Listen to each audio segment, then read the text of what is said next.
It's a bit of an icky, sticky, tricky kind of situation to attempt to control your life.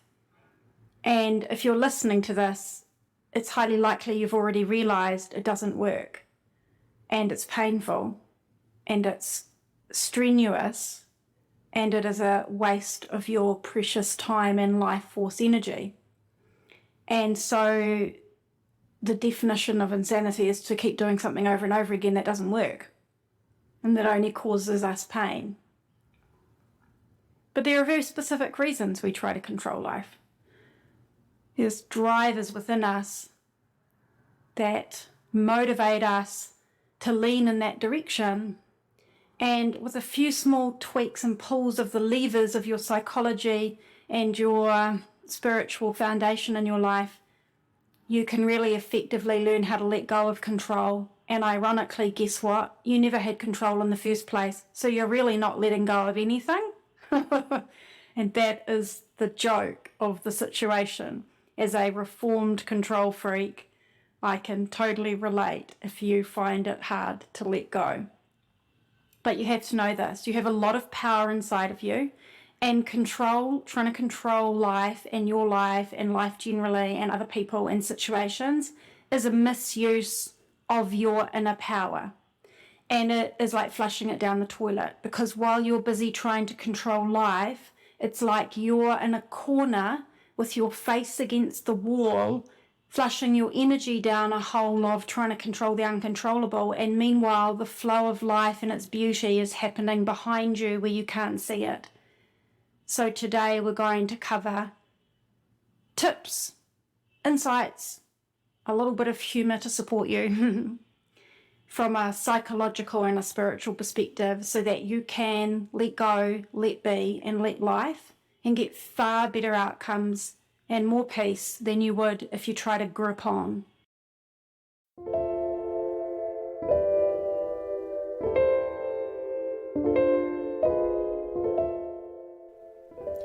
You're listening to Practical Spirituality with B, the podcast with spiritual advice for your everyday life, helping you align with your soul so you can live with purpose, fulfillment, and magic.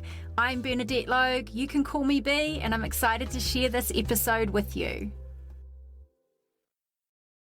So let's dive in. Why do we try to control life? Why do we try to control things we just know intellectually we do not have any control over? Why do we do that to ourselves? And the answer is it makes you feel better to have the illusion of control. Because when you attempt to exert your power over a situation to make it go the way you want, or a person to make them do the things you want, or life generally to be the way you want, it makes you think that you're safer. It makes you think you have more certainty, and it makes you feel less vulnerable. And a lot of people don't like to feel vulnerable and like they don't have control. But the sooner on your life journey and your spiritual path that you realize that you are not in control of a large number of things, the better. And you do have control over some things. We'll get to that in a moment. But if you have the illusion that life should just be exactly the way you want it, and then you go about trying to exert your control, which is a misuse of your inner power, then you're going to suffer consequences for that, because it's painful, right? Not consequences from life necessarily, maybe, because the more you try to exert power over life, if that's not the flow, then you're swimming against the flow, and you'll probably get some signs and signals and synchronicities and results that aren't working for you, or that are trying to show you what you're doing to help you move into flow. So when I went through what I'll call a quest, a spiritual healing quest, about 18 months ago, I got shown something really clearly about control. And I feel very well educated to talk on this topic, because I have a major central theme in my soul journey about control and letting go of it. I'm on an 8 life path numerologically, which is power and abundance, authority, and control is a misuse of power. So again, doing that in order to feel safe and certain and secure, but it's not healthy, it's not helpful, and it's definitely not living in soul alignment. So what I got shown was this. When you try to control life or a situation, everything turns to concrete. You deaden everything you try to control. You try to control a person, you deaden the relationship. You try to control your natural flow of yourself, your creativity, you deaden yourself.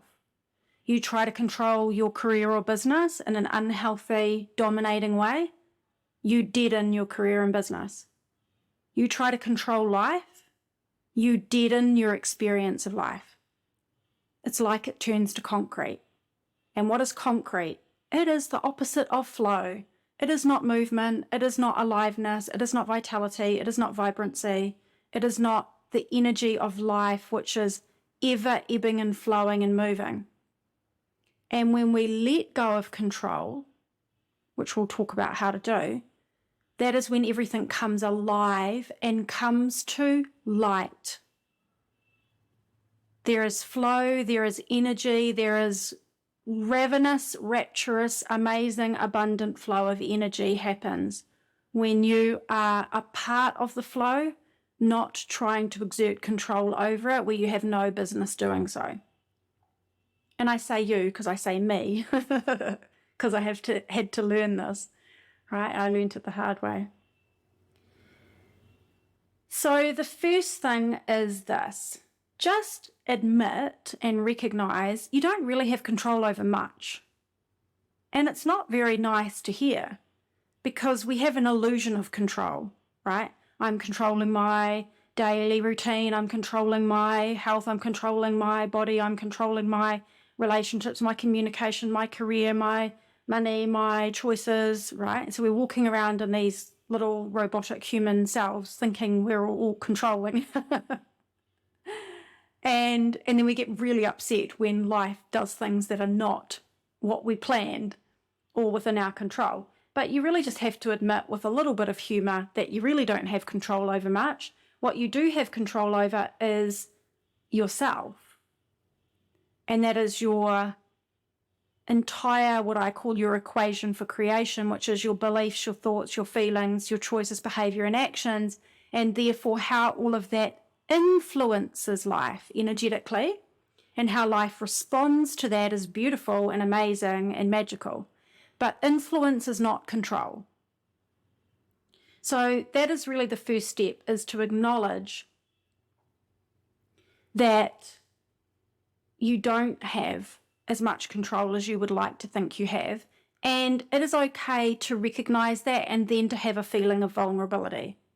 It's okay to have a stop on the journey that says, oh, I must be vulnerable and okay, I don't feel very good about that. That's just a natural station that you pass through on the journey of moving out of small egoic human self exerting power over life on the way to your destination, which is soulful alignment flow and realizing you're in a beautiful partnership with life itself and that life has you held, has you loved, has you supported, has the highest good in mind at all times, is highly intelligent, and is so much smarter than our small little brains, right? So much smarter.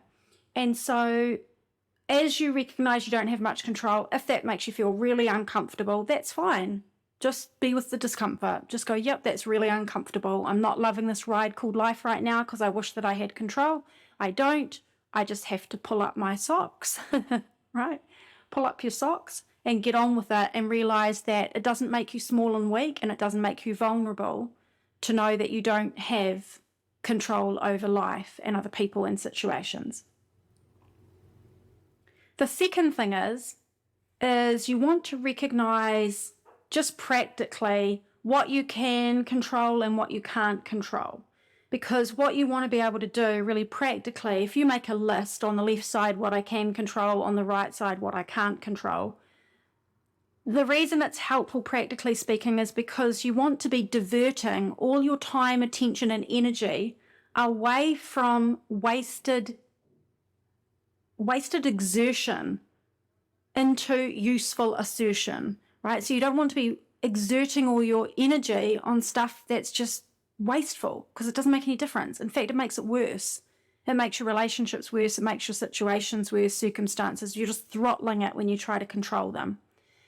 And you're much better to confidently assert your energy into the areas where you do have influence, which is largely always going to be into yourself. Asserting confidently your energy into adjustments of yourself, belief, thought, feeling, choices, behavior, actions, influencing results, and interacting with life. And this is really helpful for people that have a controlling nature, because you want to do something. You want to feel like you're doing something to make a difference. When you feel like things aren't going the way you want, or there's uncertainty, you want to participate because it makes you feel better.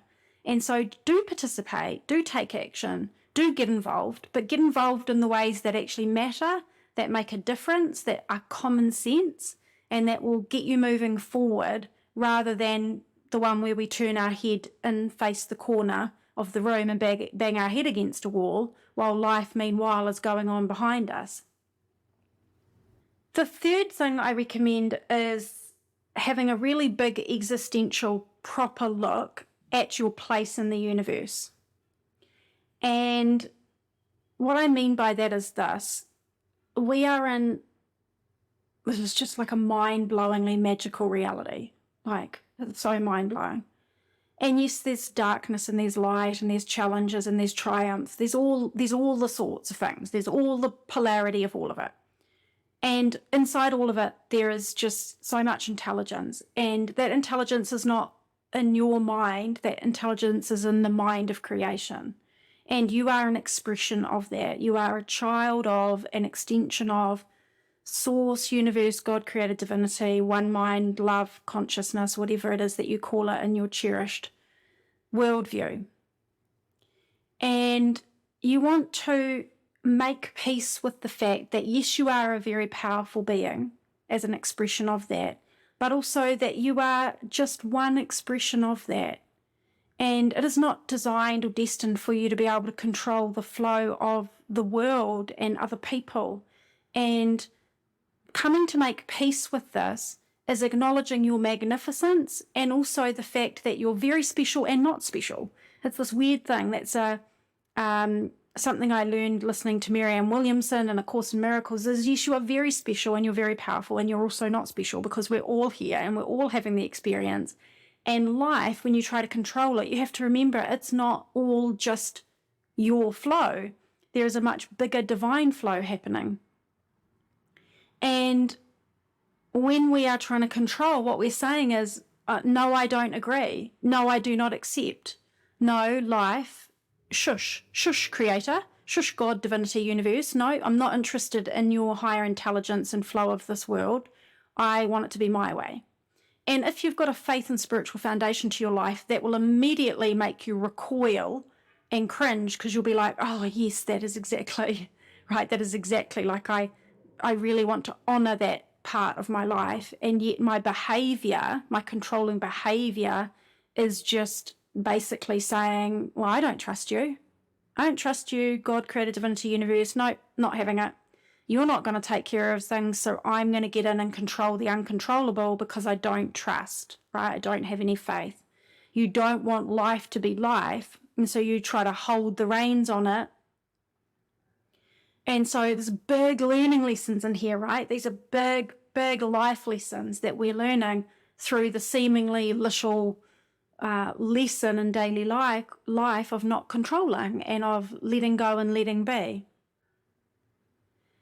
The next thing that I suggest for you, the fourth thing, is this: focus less on what you think must happen and what you must have and the way that it must work, and instead focus on what your heart truly desires, and then that or the highest good be done.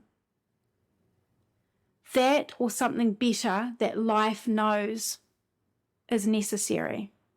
So on one hand, the controlling nature is to say, it must be this way, it must be that way, it must be in this timing, I cannot have it any other way because it makes me uncomfortable, nervous, unhappy if it isn't the way that I want it to be.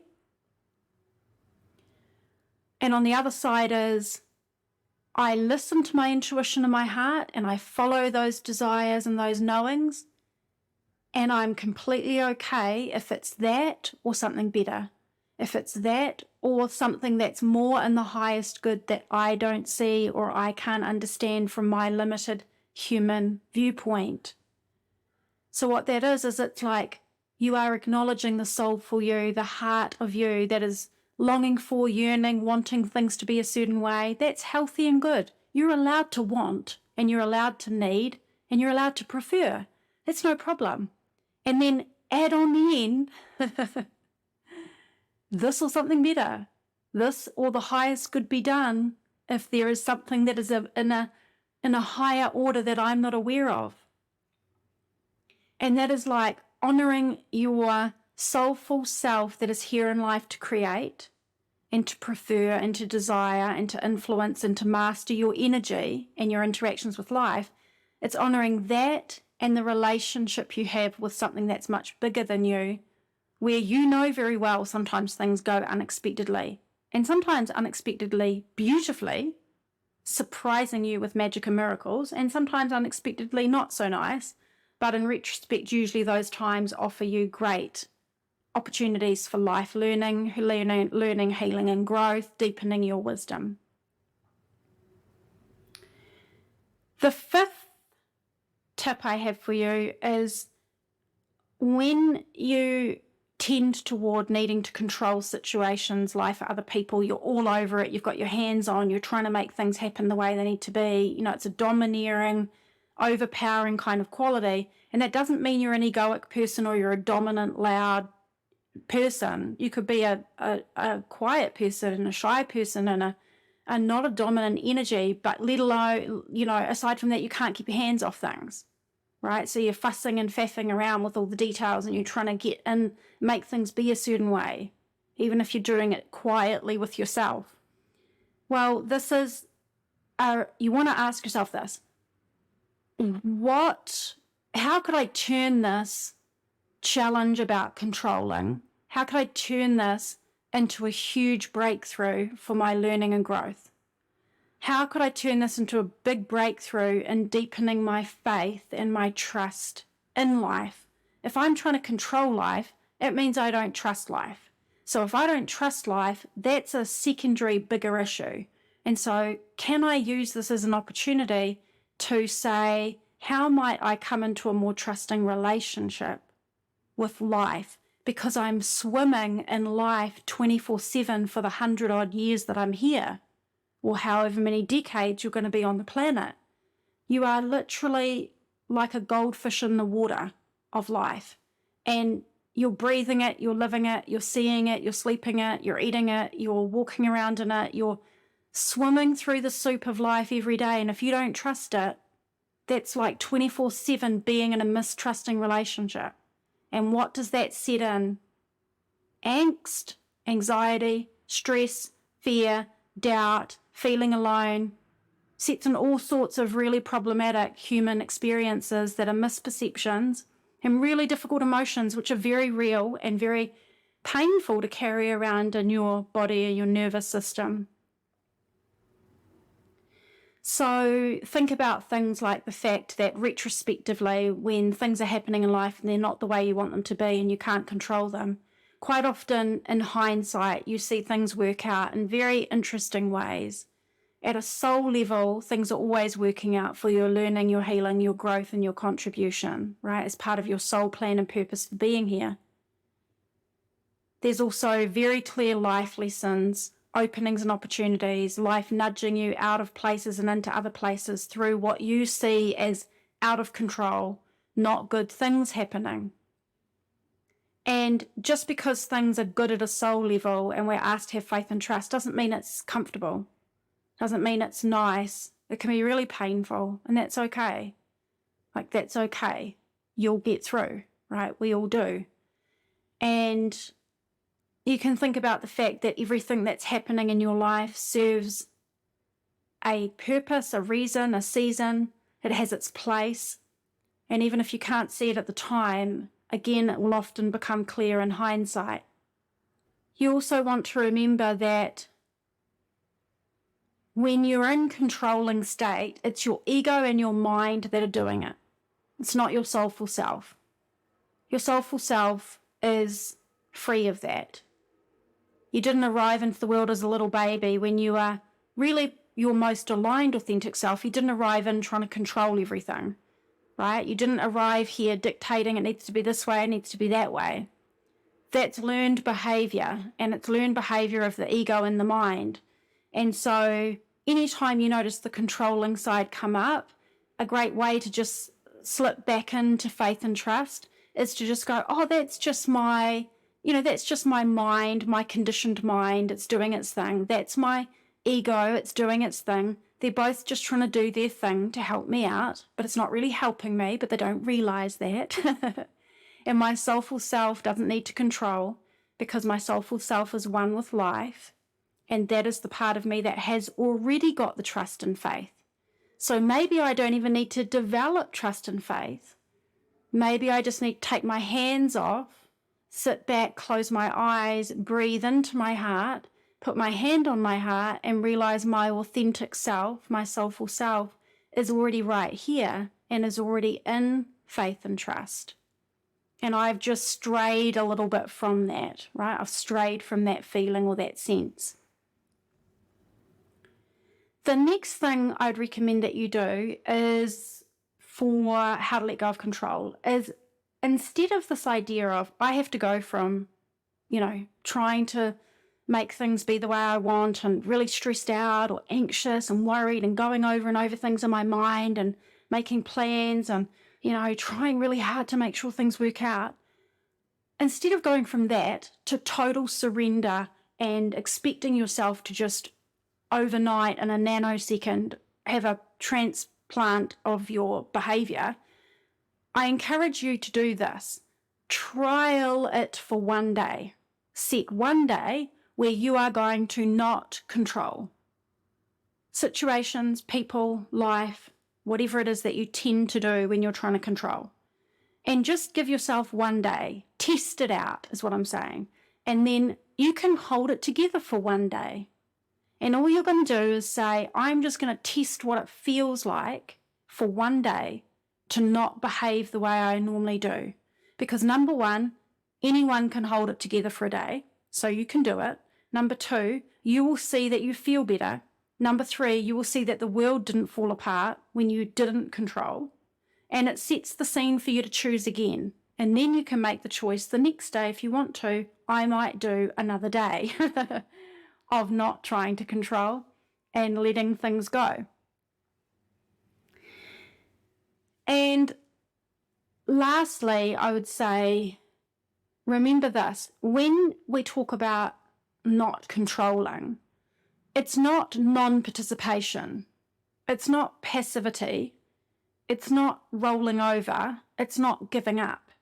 It's move with the flow of life and move with grace. Know what you want and know what's important to you. Do the things that are in your control from your heart center. Align yourself with your soulful, authentic, love-filled self, your beliefs, thoughts, feelings, choices, behavior, and action. And when life presents what you do not prefer, pause and put a hand on your heart and ask yourself, what can I control? What can't I control? How do I want to show up as my authentic soulful self in this moment in response to what life is presenting me? And always remembering, I trust, I trust, I trust. That somehow, for some reason, this is unfolding the way it is, and I'm open to the lessons I'm here to learn. I'm open to learning, growing, and healing, and I'm open to contributing. And I'm going to do that not from trying to exert my power over life, but from using my personal power, my authentic soulful power from within to move with life. If this is resonating with you and you need more help, there are a couple of ways that I can support you. The first way is, for the month of October, I still have one, possibly two, I think one space left for private one-on-one coaching for a 1-month package for October. So if you are interested in me supporting you to make a transformational change in the way that you are aligning yourself, belief, thought, feeling, choices, behavior, and action to move with life and have a trusting and faith-filled relationship with life so that you don't suffer stress, anxiety, fear, doubt, and all of these painful things about control and other such patterns that we run, you can reach out to me. You can DM me on social media or email to support@bernadettelogue.com and type the words let go. Just type let go on a DM to me on social media or an email to support@bernadettelogue.com, and I'll send you through all the details for a private 1-month coaching package with me in October. One space left, maybe two, possibly at this time. And the other way that I can support you is you can go to my website, www.bernadettelogue.com, click on program and check out the Soul Odyssey program. It's open and ready to welcome you in. And inside that is everything you will need from A to Z to align with your soul so that you can be aligned with life and experience flow and fulfillment and magic and stop pushing against life. You will experience profound levels of peace, transcendence above the drama and chaos of the world, above your ego, transformation of your belief programming, your mindset conditioning, soothing of your emotions and your nervous system, and so much more. It's a very profound and powerful journey, and I'd be delighted to welcome you in. Again, you can find that on my website, www.bernadettelogue.com, and click on program at the top to find all the details for the Soul Odyssey program. And a last note is, if you are listening to this podcast and you join me for the coaching or for the program, and you have inquired using the words let go, I will gift to you one of my mini courses, one of my little series. It's called Let Go, Let Life. It's an 80-minute series, and it will guide you through this whole letting go process in a really beautiful and simple and methodical way. So it's my pleasure, if you've tuned into this, to gift that to you if you're joining me for one-on-one coaching, or if you're joining the Soul Odyssey program. Just be sure to quote let go so that I can make sure that I can add that to you, to your members area account when you log in, so that you'll also have that to benefit, to help you in this area. It's been a pleasure to support you in this episode, and I'm looking forward to being with you again next episode.